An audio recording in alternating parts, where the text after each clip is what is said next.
Hello students, आज की class में हम संचार साधन का दूसरा माध्यम रेडियो के बारे में पढ़ेंगे।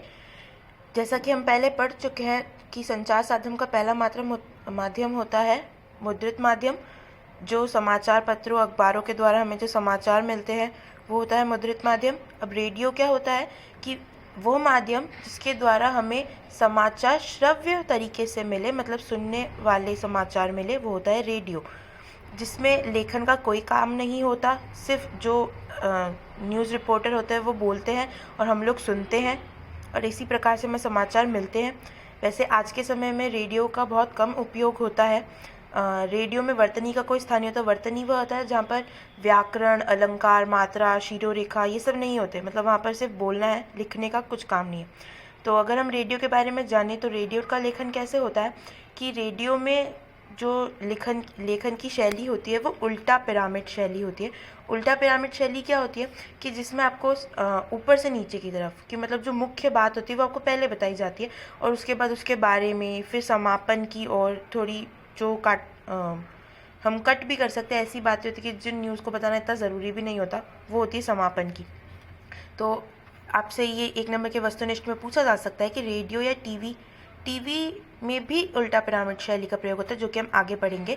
तो रेडियो या टीवी के समाचार किस शैली में लिखे जाते हैं? तो उल्टा पिरामिड शैली में लिखे जाते हैं।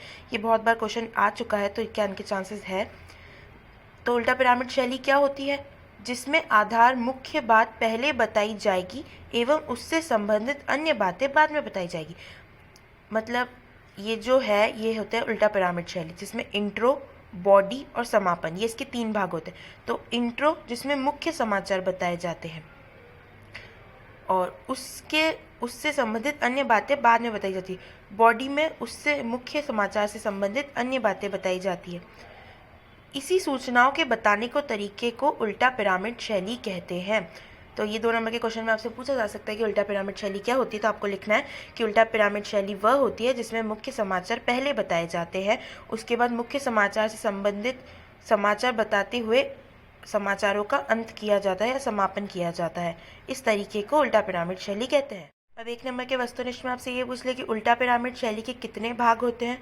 तो उल्टा पिरामिड शैली के 3 भाग होते हैं, इंट्रो, बॉडी और समापन।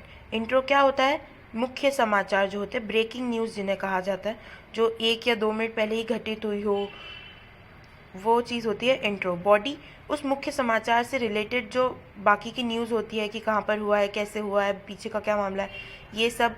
और उसके अलावा जो आसपास की जो और ट्रेंडिंग में चल रही होती है न्यूज़, वो न्यूज़। और समापन वो होता है कि जो दूसरे समाचार होते हैं या फिर जैसे स्पेस की कमी से जो हटा दिए जाते हैं, समापन में वो न्यूज़ बताई जाती है। अब संचार साधन के अलग अलग माध्यम होते हैं, तो उनके अलग अलग लिखने का तरीका होता है। जैसे प्रिंट मीडिया में अखबारों में लिखा जाता है, रेडियो में सुनाया जाता है, पर इसके लिए भी लेखन किया जाता है। और जैसे टीवी में भी लेखन किया जाता है, जो कि न्यूज़ एंकर आगे पेपर या लैपटॉप रखते हैं, उनमें भी लिखा जाता है, तो उनमें भी लेखन होता है। वैसे इंटरनेट में भी लेखन होता है जो हमें दिखता है। वैसे ही अब रेडियो में लेखन किस प्रकार किया जाता है? तो लेखन सामग्री साफ सुथरी टाइप की हुई भी होनी चाहिए। अब जैसे कि जो यहाँ पर न्यूज़ एंकर है जो हमारे लिए समाचार पढ़ेंगे, तो वो पढ़ेंगे तो उनकी सुविधा के लिए जो लेखन है वो साफ सुथरा टाइप किया हुआ होना चाहिए, क्योंकि हस्तलिखित किसी को किसी की हैंडराइटिंग ना समझ आए, इसलिए ट्रिपल स्पेस में टाइप करते हुए लिखा होना चाहिए। मतलब हर शब्द के बीच में 3 स्पेस दिए हुए होने चाहिए। एक पंक्ति में 12 से 13 शब्दों से अधिक नहीं होने चाहिए, मतलब एक पंक्ति में 12 या 13 शब्द ही होने चाहिए। लेखन समाचारों में जटिल कठिन शब्दों का प्रयोग नहीं होना चाहिए, मतलब वही की भाषा सरल सुबोध होनी चाहिए, ताकि जो पढ़ने वाला है और जो सुनने वाले दोनों को शब्दों का समझ पड़ सके, दोनों को उनकी बात समझ आ सके एक दूसरे की, और जो समाचारों का आदान प्रदान है वो आसानी से हो सके। लंबे अंक व दिनांक शब्दों में लिखे होने चाहिए।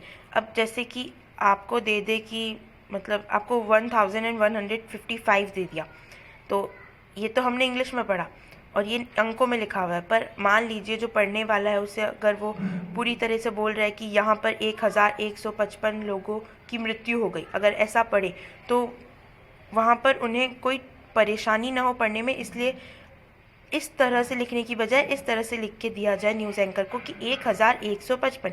वैसे आपको अगर कोई बड़ी संख्या दे दे कि 2,84,570, तो 70, 17 सॉरी, तो ये अंकों में लिखा हुआ है 284517। ऐसे ही इन्हें शब्दों में लिख कर देना चाहिए कि 2,84,517। वैसे ही जो दिनांक होती है वो भी इसी प्रकार लिख के दी जाए। तो अब जो भाषा होनी चाहिए वो प्रभावशाली होनी चाहिए, ताकि जो पढ़ने वाला और जो सुनने वाला है दोनों को अपनी बात समझ आके, जो पढ़ने वाला है, न्यूज़ पढ़ने वाला मतलब जो न्यूज़ एंकर है, वो अपने भाव और इतने प्रभाव ढंग से वो बोले कि जो सुनने वाला है उसे उसमें रुचि आ सके और उसे समाचार अच्छे से पता चल सके। मतलब ऐसे नहीं कि न्यूज़ पढ़ते समय उसे बोरिंग लगे और वो चैनल चेंज कर दे, नहीं। तो अब जो रेडियो होता है वो जिसमें ध्वनि, शब्द और स्वर, सिर्फ इनकी महत्ता होती है। तो आपसे 1 नंबर के क्वेश्चन में ये भी पूछा जा सकता है कि रेडियो में किन किन की महत्ता होती है। तो रेडियो में ध्वनि, स्वर व शब्दों की महत्ता होती है। लेखन का इसमें कोई काम नहीं होता। आपसे 1 नंबर के वस्तुनिष्ठ में ये भी पूछा सकता है कि जो रेडियो है वो कौन सा माध्यम है, श्रव्य या दृश्य। तो रेडियो श्रव्य माध्यम है। अब अगर हम रेडियो की विशेषताओं की बात करें तो रेडियो की विशेषताएं टीवी जैसी ही होती है, पर इसमें कुछ बदलाव होते हैं। जैसे रेडियो में ये होता है कि हम समाचारों के साथ दूसरी अन्य चीज़ें भी सुन सकते हैं। वहीं इसके दोष भी यही है कि हम सिर्फ सुन सकते हैं, घटनाओं को देख नहीं सकते प्रत्यक्ष में, या उनका आभास नहीं कर सकते। एक और विशेषता देखी जाए तो रेडियो पर हम तुरंत आंकड़ों में बदलाव या तुरंत घटी घटनाओं का प्रसारण सुन सकते हैं, और इसे हम कहीं पर भी ले जा सकते हैं साथ में। वहीं अगर इसे टीवी से कंपेयर भी किया जाए या इन दोनों में भेद करने को कहा जाए, तो जो टेलीविज़न माध्यम होता है उसे हम कहीं ले जा नहीं सकते, और उसे देखने से हमारी आँखों पर और कानों पर बुरा प्रभाव भी पड़ता है। वहीं रेडियो से हमें बुरा प्रभाव नहीं पड़ता। रेडियो श्रव्य माध्यम होता है और जो टीवी होती है वो दृश्य और श्रव्य दोनों माध्यम होती है। रेडियो में लेखन और मात्रा और इन सब का कोई काम नहीं होता, पर टीवी में ऐसा होता है कि वहाँ पर लेखन का काम होता है कि आपके जो बोलने का तरीका है वो प्रभावशाली होना चाहिए, आप जो बोल रहे हैं वो शुद्ध होना चाहिए। इसी तरीके से आपको रेडियो टेलीविज़न के बीच में अंतर पूछा जा सकता है, रेडियो की विशेषताएं, रेडियो के दोष पूछे जा सकते हैं, रेडियो से रिलेटेड 1-1 नंबर के वस्तुनिष्ठ प्रश्न पूछे जा सकते हैं, जो कि मैं आपको बता चुकी हूँ। तो आप इनकी तैयारी कर लीजिए। इनके आने के पूरे चांसेस है, जो क्वेश्चंस मैंने आपको बताए हैं, क्योंकि ये प्रेजेंट की अभी की जो डेस्क वर्क है उनमें भी रिपीट हुए हैं और लास्ट ईयर के पेपर्स में भी ऐसे ही क्वेश्चन आए थे। तो ये हमारा रेडियो वाला टॉपिक कंप्लीट हो चुका है। हम नेक्स्ट टॉपिक में टीवी के बारे में जानेंगे। Thank you.